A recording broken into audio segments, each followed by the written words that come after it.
Hari ini, mari kita pelajari firman Tuhan bertajuk Anak Domba Memerintah di Gunung Sion.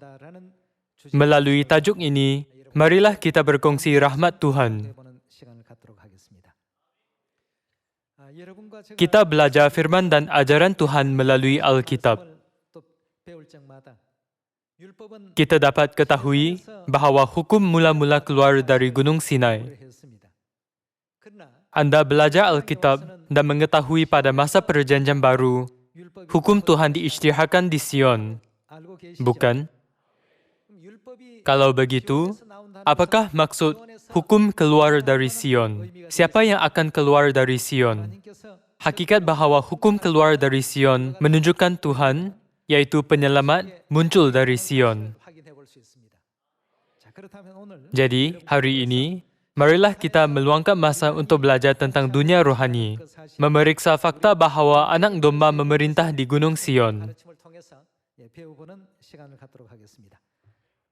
Pertama sekali, marilah kita melihat bagaimana hukum muncul di Gunung Sinai. Buku Keluaran, bab 24, ayat 12.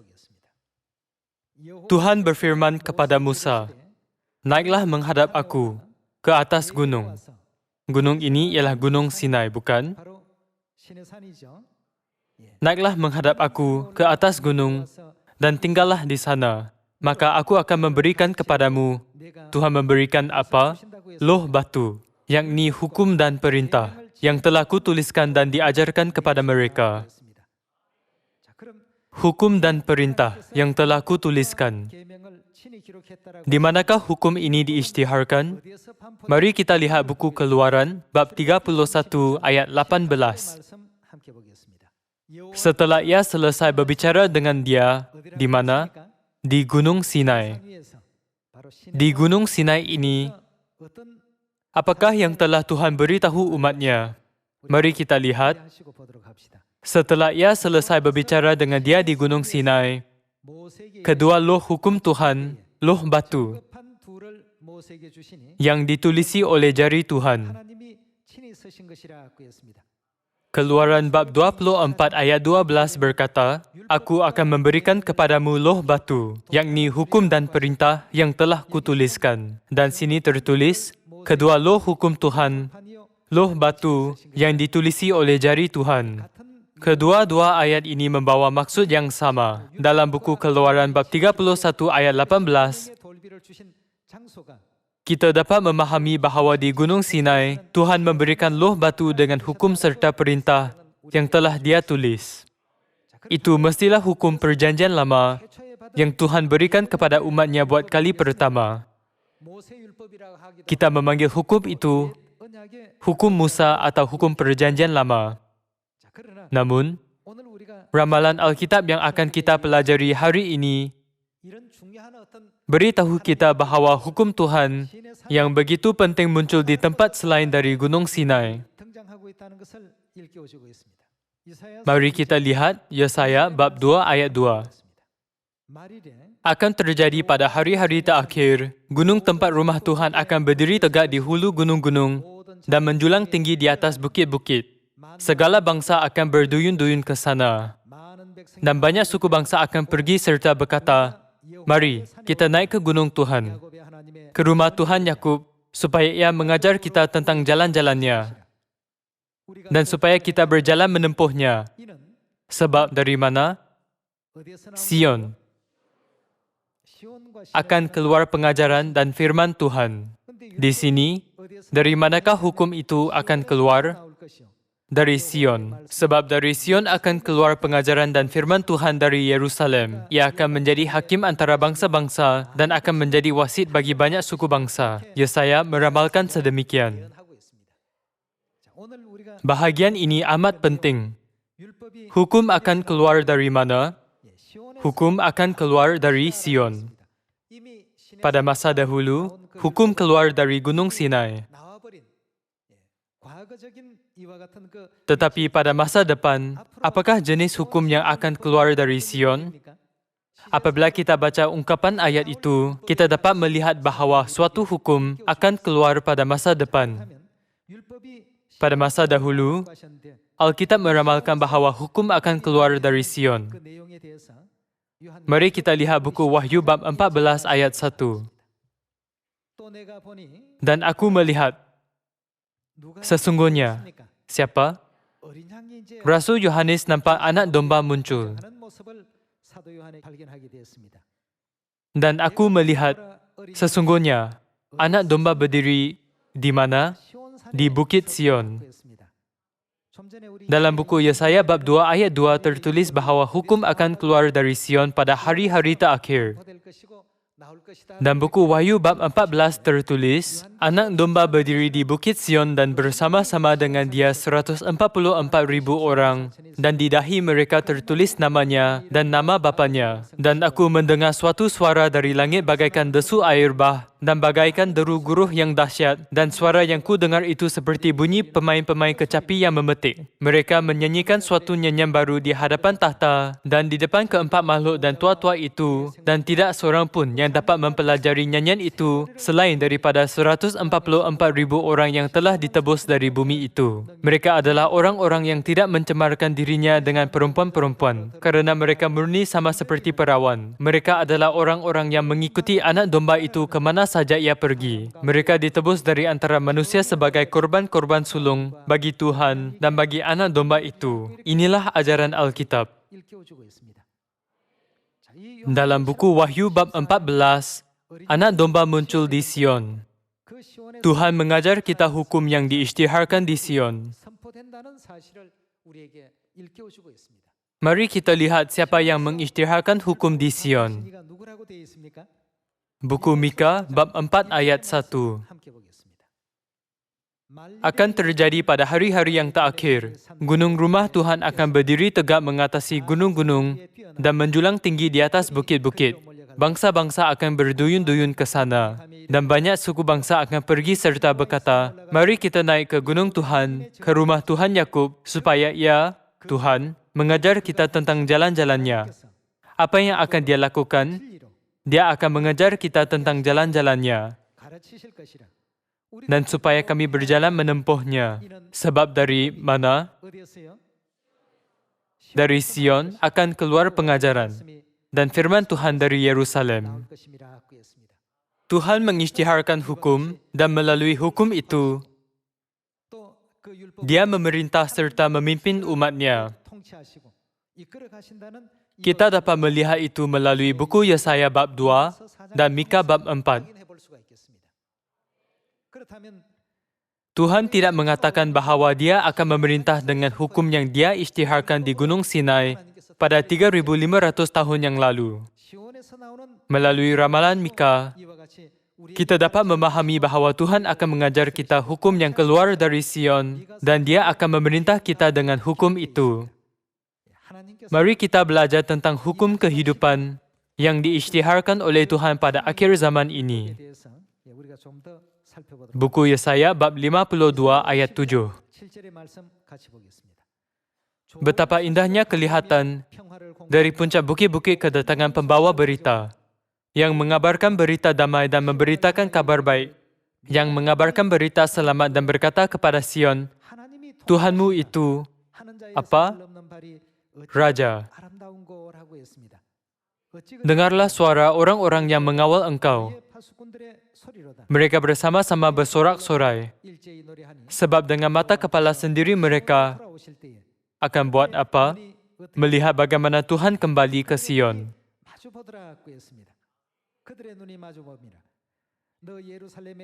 Bergembiralah, bersorak-sorailah bersama-sama.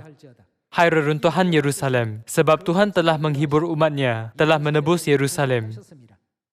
Tuhan telah menunjukkan tangannya yang kudus di depan mata semua bangsa.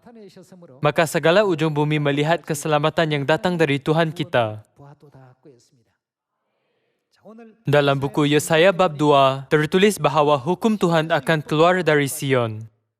Dan dalam buku Wahyu bab 14, tertulis anak domba berdiri di Sion. Dan di buku Yesaya bab 52, Tuhan berkata bahawa betapa indahnya kelihatan kedatangan pembawa berita yang berkata kepada Sion, Tuhanmu itu memerintah. Mari kita pastikan sekali lagi melalui buku Yesaya bab 25 bahawa Kristus, yaitu anak domba, memerintah di Gunung Sion. Ayat 6, Tuhan semesta alam akan menyediakan di Gunung Sion. Gunung apa? Mari lihat bab 24 ayat 23 untuk mengetahui gunung mana yang Tuhan maksudkan di sini. Bulan purnama akan tersipu-sipu dan matahari terik akan mendapat malu. Sebab Tuhan semesta alam akan memerintah di gunung mana? Gunung Sion dan di Yerusalem. Dan ia akan menunjukkan kemuliaannya di depan tua-tua umatnya. Asalnya, Alkitab tidak mengandungi bab dan ayat. Babak bab 24 bersambung dengan babak bab 25. Mari kita lihat babak sambungan ayat 6. Tuhan semesta alam akan menyediakan di Gunung Sion. Menurut bab 24 ayat 23, apakah gunung ini? Gunung Sion. Tuhan semesta alam akan menyediakan di Gunung Sion ini bagi segala bangsa-bangsa suatu perjamuan dengan masakan yang bergemuk, suatu perjamuan dengan anggur yang tua benar, masakan yang bergemuk dan bersumsum, anggur yang tua yang disaring endapnya. Dan di atas gunung ini, Tuhan akan mengoyakkan kain perkabungan yang diselubungkan kepada segala suku bangsa dan tudung yang ditudungkan kepada segala bangsa-bangsa. Dia akan menyediakan apa? Maut untuk seterusnya. Dan Tuhan akan menghapuskan air mata daripada segala muka. Dan aib umatnya akan dijauhkannya dari seluruh bumi. Sebab Tuhan telah mengatakannya. Pada waktu itu, orang akan berkata, sesungguhnya, inilah siapa? Tuhan kita yang kita nanti-nantikan supaya kita diselamatkan.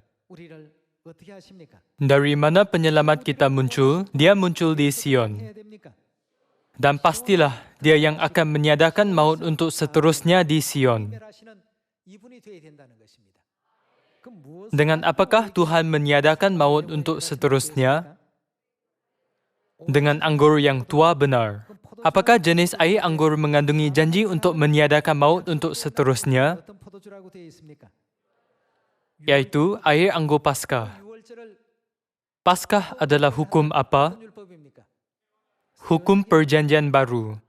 Mari kita lihat sama ada Tuhan berjanji untuk meniadakan maut untuk seterusnya melalui hukum perjanjian baru. Sekarang, kita harus menemui Tuhan. Dia sentiasa bersama kita di Gunung Sion. Dan dialah penyelamat kita yang meniadakan maut untuk seterusnya. Mari kita pastikan ini melalui buku Lukas bab 22 ayat 7. Maka tibalah hari raya roti tidak beragi, yaitu hari di mana orang harus menyembelih domba Paskah. Lalu Yesus menyuruh Petrus dan Yohanes. Katanya, pergilah, persiapkanlah perjamuan Paskah bagi kita supaya kita makan. Kata mereka kepadanya, di manakah engkau kehendaki kami mempersiapkannya? Mari kita lihat babak mereka menyambut Paskah. Ayat 19. Lalu ia mengambil roti, mengucap syukur, memecah-mecahkannya dan memberikannya kepada mereka. Inilah tubuhku yang diserahkan bagi kamu. Perbuatlah ini menjadi peringatan akan aku. Yesus berkata, inilah tubuhku yang diserahkan bagi kamu. Perbuatlah ini menjadi peringatan akan aku. Ayat 20. Demikian juga dibuatnya dengan cawan sesudah makan. Ia berkata, cawan ini mengandungi air anggur Paskah, betul? Dan dia berkata, cawan ini adalah perjanjian apa? Perjanjian baru oleh darahku yang ditumpahkan bagi kamu. Hukum perjanjian lama diberikan melalui Musa. Hukum apakah yang diberikan kepada kita oleh anak domba yang memerintah di Gunung Sion? Alkitab meramalkan bahawa Tuhan akan membimbing kita ke kerajaan syurga, yaitu tempat yang tiada maut atau duka cita dengan hukum perjanjian baru. Siapakah yang meniadakan maut untuk seterusnya melalui air anggur tua benar? Tuhan kita. Pada hari Paskah, Tuhan memberi kita roti dan air anggur yang melambangkan daging dan darah Yesus. Apakah jenis perjanjian yang dia katakan itu? Perjanjian Baru. Adakah Paskah Perjanjian Baru benar-benar berkuasa untuk meniadakan maut untuk seterusnya? Mari kita lihat jawapan melalui buku Yohanes bab 6 ayat 53. Maka kata Yesus kepada mereka, "Aku berkata kepadamu, sesungguhnya, jikalau kamu tidak makan daging anak manusia dan minum darahnya, kamu tidak mempunyai hidup di dalam dirimu. Barang siapa makan dagingku dan minum darahku mempunyai apa? Hidup yang kekal, dan aku akan membangkitkan dia pada akhir zaman." Namun, bolehkah kita makan dagingnya dan darahnya yang benar? Walaupun jika Yesus masih hidup di bumi ini dalam tubuh manusia, adalah mustahil untuk mengoyakkan dagingnya dan minum darahnya. Sebab itulah Yesus mengadakan upacara yang membolehkan kita makan daging dan minum darahnya, yaitu hukum perjanjian baru. Melalui Paskah, Yesus membenarkan roti Paskah melambangkan dagingnya dan air anggur Paskah melambangkan darahnya. Apakah yang telah Yesus janji bagi mereka yang makan dagingnya dan minum darahnya? Kehidupan kekal. Memberi kita kehidupan kekal bermaksud menghapuskan maut untuk seterusnya.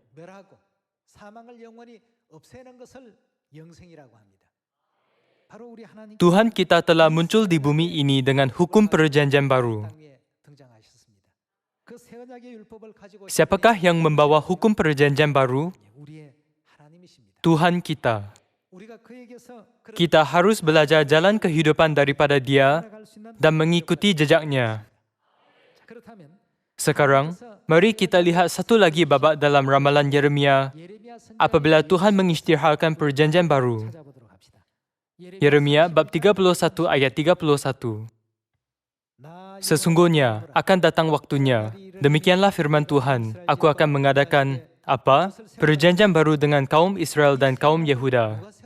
Siapakah yang akan mengadakan perjanjian baru?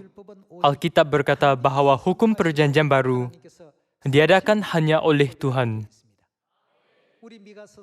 Melalui buku Mika bab 4 dan Yesaya bab 2, kita dapat melihat Kristus muncul pada hari-hari terakhir.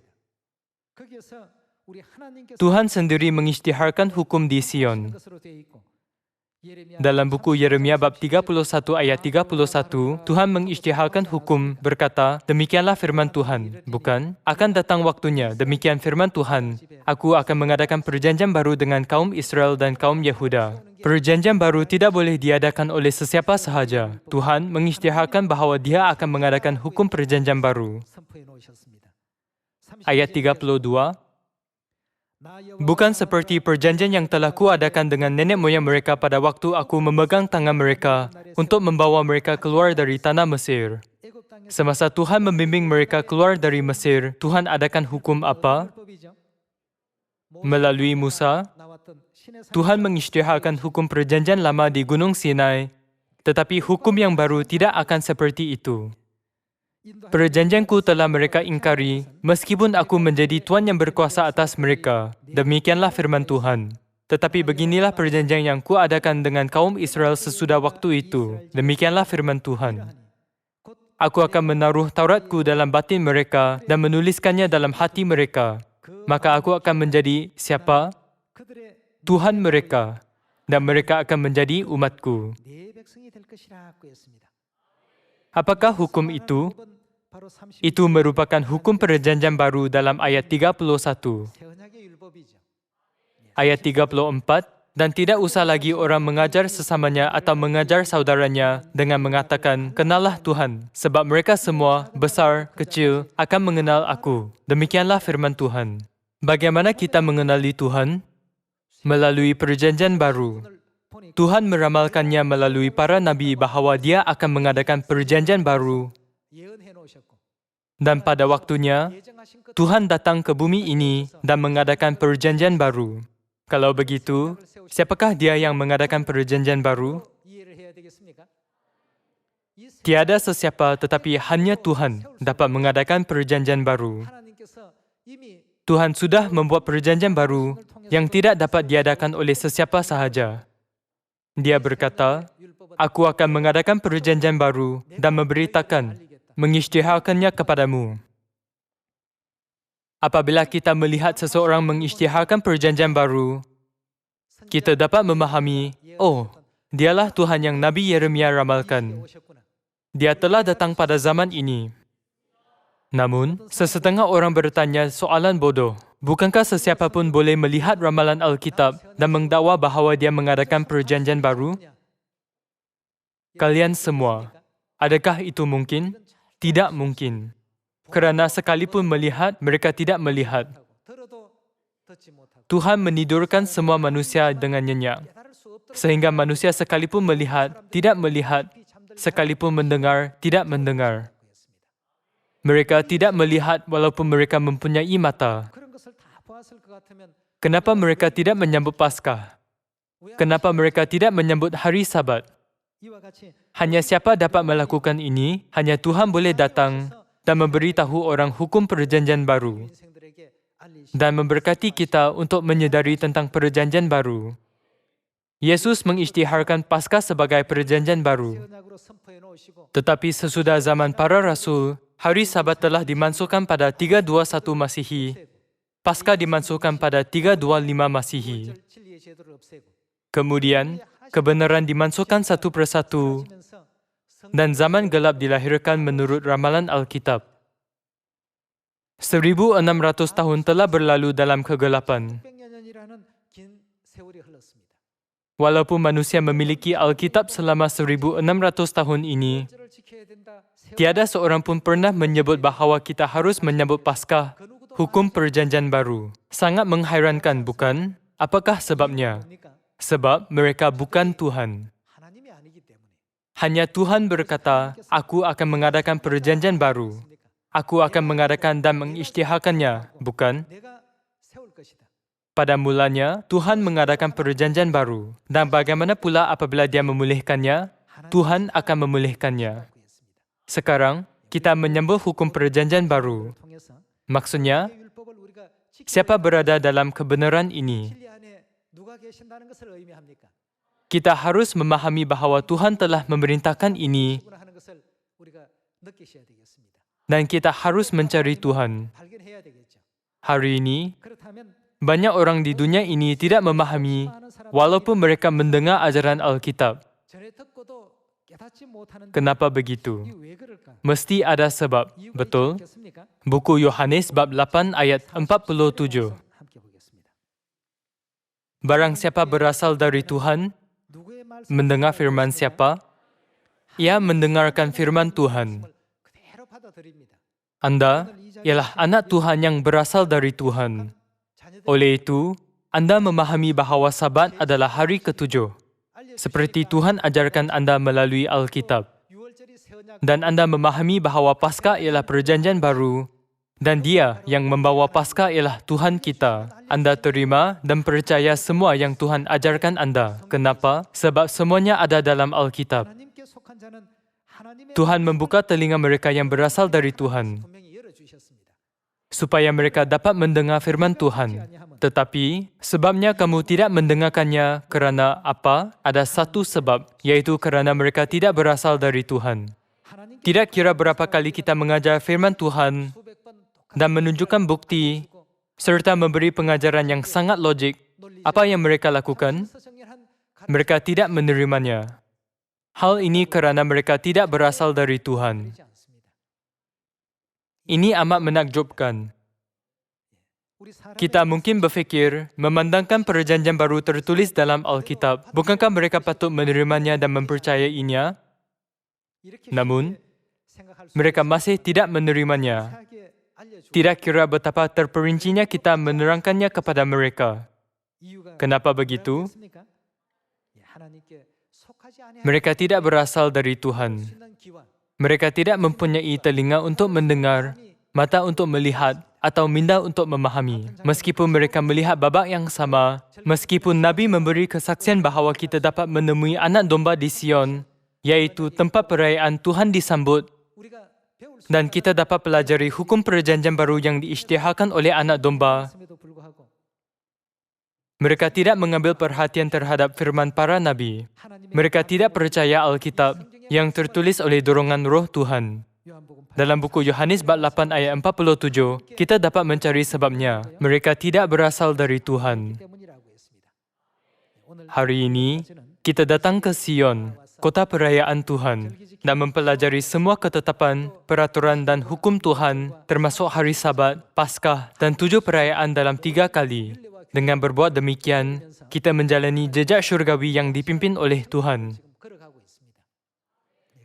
Saya berharap kita tidak akan bergoyah sedikit pun, tetapi mengikuti bimbingan roh dan pengantin perempuan hingga akhir.